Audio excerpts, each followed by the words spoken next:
Pernikahan dini tak hanya terjadi puluhan tahun lalu, di zaman kakek nenek kita. Nyatanya, di masa yang lebih maju dan lebih modern saat ini, tak sedikit mereka yang memutuskan menikah di usia awal 20-an, bahkan sebelum usia 20 tahun. Alasan menikah dini pun tak semata-mata hanya karena menghindari kehamilan di luar nikah, tetapi memang kedua belah pihak menginginkannya untuk hidup bersama membangun rumah tangga di usia muda tanpa paksaan. Bila mengacu pada Undang-Undang Republik Indonesia Nomor 1 Tahun 1974, seorang pria diizinkan menikah pada usia 19 tahun, sedangkan bagi perempuan pada usia 16 tahun. Walau demikian, pernikahan di usia kurang dari 19 tahun bukan tidak mungkin terjadi. Selain menimbulkan kontroversi seputar kesehatan reproduksi seperti peningkatan resiko penyakit seksual atau kekerasan seksual, banyak juga yang beranggapan bahwa mereka yang menikah di usia muda belum siap menghadapi konflik dalam rumah tangga, dan hal ini akan berefek pada psikologisnya.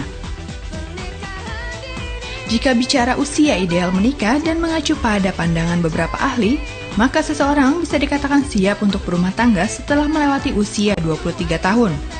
Karena di usia tersebut, seseorang dianggap sudah memiliki bekal diri dengan berbagai pengalaman hidup yang akan menjadi modal dasar dalam membangun rumah tangganya kelak.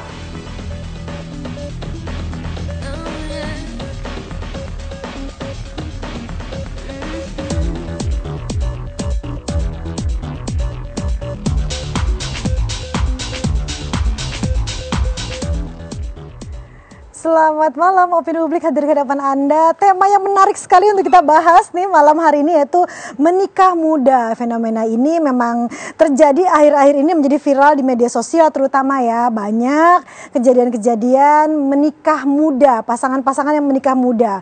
Apakah itu laki-lakinya atau perempuannya yang usia masih belasan menikah dengan, ada juga yang jaraknya jauh sekali. Ada yang jaraknya sampai 20 tahun, 30 tahun, sampai 50 tahun. Menjadi viral di mana-mana, tidak hanya di Indonesia tapi juga di negara-negara lain di sekitar kita. Kemudian sampailah ke negara kita yang banyak disebarkan di media sosial. Nah, ini patut kita bicarakan ya, orang tua, keluarga atau siapa menyaksikan acara ini, karena yang punya anak pasti ingin tahu juga ya apa yang terjadi dan bagaimana untuk mengatasinya dan bagaimana efeknya kehidupan kita. Wah, ini seru nih pembicaraan kita malam hari ini.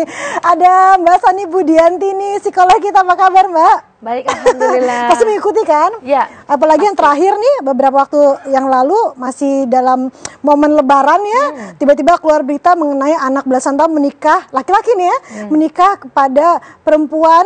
Di situ disebutkan nenek-nenek katanya gitu, berusia 70 tahunan. Ya. Nah, itu jaraknya jauh sekali. Ya. Tapi di balik itu juga banyak sekali kejadian-kejadian yang sama-sama muda, sama-sama belasan tahun. Apalagi kalau di daerah nih, asisten rumah tangga kita biasanya umur belasan tahun sudah menikah. Mereka bilang, saya 15 tahun, 16 tahun juga sudah menikah, terutama daerah seperti itu. Ya. Nah, ini fenomena ini gimana sih Mbak Sani melihatnya? Ya. Kalau kita lihat sebenarnya balik ke belakang ya, mungkin sekitar di era 80 tahun 80-an begitu ya, memang sebenarnya di kampung-kampung begitu anak baru mens ya pertama itu sudah wajib dikawinkan. Itu seperti budaya begitu ya. Lepas tanggung jawab orang tua. Lepas tanggung jawab orang tua, betul. Dan memang di budaya tertentu bahkan kalau mereka tidak menikahkan anak di usia baru heads itu menjadi malu karena dianggapnya tidak laku. Oh gitu. Betul, tapi itu budaya yang memang kalau kita balik ke berapa puluh tahun yang lalu begitu ya. Nah, dengan seiring sebenarnya adanya edukasi dari pemerintah, dari berbagai macam sumber-sumber, orang-orang yang tinggal di lingkungan desa pun akhirnya sadar bahwa itu tidak seperti itu gitu ya. Jadi pengetahuan mereka juga sudah lebih baik dan akhirnya mereka juga berani keluar dari budaya-budaya tadi atau mindsetnya juga sudah berubah. Akhirnya sekarang kalau di kampung-kampung pun sudah maju nih usia menikahnya nggak semudah dulu lagi dan mereka banyak yang sudah berpikiran untuk misalnya sekolah dulu baru menikah atau bekerja dulu. Betul. Gitu ya. Nah, namun lucunya justru sekarang ini baru bermunculan lah juga memang pernikahan dini tadi begitu. Jadi seperti kita kayak ngelihat ke zaman dulu lagi begitu. Balik lagi gitu ya masanya. Betul. Ya? Nah, apa nih penyebabnya? Nah, ini juga yang masih memang kita juga harus observasi atau amati lebih lanjut apakah mereka ini menikah karena tergesa tergesa-gesa, hanya sekedar menghindari nafsu semata, menghindari nafsu dalam arti pergaulan bebas sebelum nikah, tapi akhirnya bekalnya jadi kurang. Iya. Nah itu dia tadi, jadi benar sekali kalau kita bicara mengenai daerah tahun 80-an memang seperti itu, menikah lebih cepat lebih baik supaya anaknya nanti banyak, katanya gitu, terutama untuk perempuan ya. Tapi kalau kita lihat sekarang bahkan untuk yang laki-laki pun, yang pria pun ada yang belasan tahun juga belum selesai sekolah, belum kuliah, belum apalagi bekerja, kemudian menikah. Nah, apakah pengaruh-pengaruh apa sih yang bisa menyebabkan mereka seperti itu?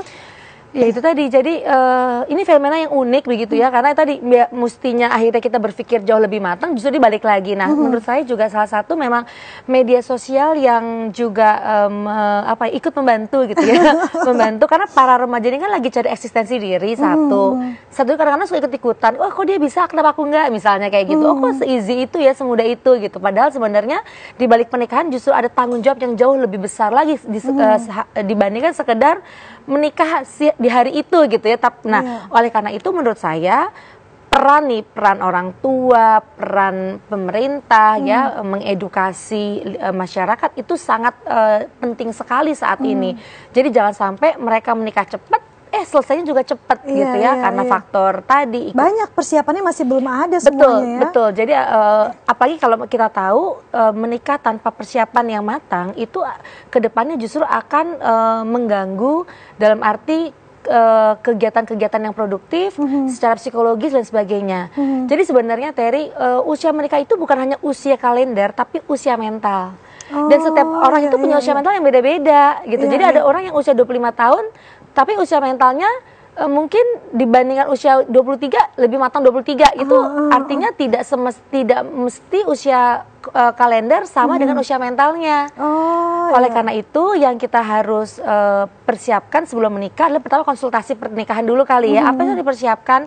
Kan seperti kita naik gunung kan. Naik gunung itu kalau bekalnya habis kan istilahnya tersesat di jalan gitu. Jadi tidak mudah untuk mempersiapkan perkawinan yang matang, tapi itu bisa direncanakan gitu. Seperti itu. Ini penting nih, saya mau garis bawahi di sini bahwa adalah ternyata perkawinan itu bukan usia kalender yang menentukan, tapi usia mental seseorang, dan itu berbeda-beda ya. Jadi yang mungkin yang tahu orang tuanya tahu dia seperti apa, dan yang paling penting juga adalah ternyata benar pada saat umur belasan tahun itu adalah momen di mana anak-anak mencari jati dirinya ya. Jadi jangan sampai mencari jati dirinya adalah dengan cara menikah gitu. Mencari jati diri kan harusnya kira-kira aku nanti bekerjanya di mana ya gitu, atau aku ngambil jurusannya apa ya, bukan wah ini waktunya aku menikah ya. Jadi mungkin itu faktor terbesar saat ini adalah pada saat anak-anak itu mencari jati diri, masuklah influence atau pengaruh-pengaruh melihat sekitarnya atau sosial media yang ada yang sudah menikah. Jadi efek itu yang membuat mereka, oh kayaknya seru nih menikah. Iya benar. Jadi lebih ke faktor seru dong untuk mereka ya. Iya tadi makanya mungkin keputusannya sesaat gitu ya, atau memang juga di dalam memang agama tertentu juga memang anak lebih baik menikah lebih cepat dibandingkan melakukan hal-hal yang tidak diinginkan. Dalam hal ini misalnya hubungan seksual begitu kan banyak juga kan dalam kasus ini hubungan seksual yang akhirnya mereka menikah tanpa rencana karena misalnya hamil di luar nikah. Tapi ini semua tidak selalu ujungnya itu penyelesaiannya itu dengan menikah. Bisa saja dengan anak itu dikasih kegiatan yang positif, mengejar berbagai macam target gitu. Jadi tidak melulu harus karena menghindari hubungan seksual pranikah akhirnya anak dikawinkan. Jadi sementara pembekalan yang lain itu masih perlu banyak sekali yang perlu dibenahi gitu ya, di manage begitu. Nah, oleh karena itu menurut saya perlu diolah orang tua dengan anak gitu ya. Seberapa besar sih, karena pernikahan itu sendiri sebenarnya kan itu sunnah ya, atau itu sebenarnya juga baik gitu ya. Tapi pernikahan tanpa persiapan matang akhirnya jadi bumerang juga buat pasangan itu gitu. Jadi menurut saya ya perlu diadakan persiapan lebih matang seperti itu. Iya, zaman sekarang gitu ya. Jadi ada persiapan di balik itu. Nah, peran orang tua sendiri ini bagaimana sih kepada anak-anak yang mungkin zaman sekarang mungkin anaknya orang tuanya yang tidak ada ide untuk anaknya tiba-tiba menikah, tapi kemudian anaknya minta, aku ingin nikah aja deh. Banyak orang tua tuh senang jadi, oh ternyata gitu. Nanti aja menjawabnya. Kita juga mengundang pemirsa kalau ingin bertanya mengenai fenomena ini, atau mungkin Anda orang tua, atau mungkin ada adik nih yang menyaksikan acara ini, silahkan menghubungi kami di 021 51555111 setelah jeda iklan berikut ini.